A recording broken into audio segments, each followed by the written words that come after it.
బయటికి వచ్చి పైకి చూస్తే తెల్లటి గద్ద కేకలేస్తూ తిరుగుతుంటుంది.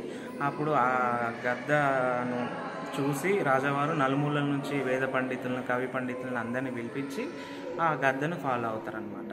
ఆ గద్ద వెంట ఫాలో అవుతారు. కొత్తకోట కానాయపల్లి అడవిలో పుట్ట ఉంటుంది. పుట్టపై వెళ్ళి గద్ద వాలి మాయమైపోతుంది. అప్పుడు వీళ్ళంతా చూసి, పరివారం అంతా చూసి, ఆ పుట్టమట్టికి 1001 కలశాలతో క్షీరాభిషేకం చేస్తే ఆ పుట్టమట్టి అంతా కరిగిపోతుంది. ఇప్పుడు ఇక్కడ ఉన్న స్వామివారు కనిపిస్తారనమాట.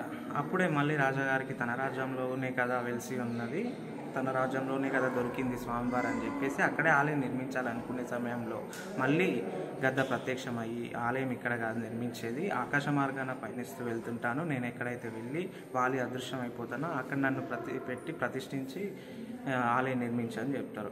అదేవిధంగా వీళ్ళంతా విగ్రహాన్ని తీసుకొని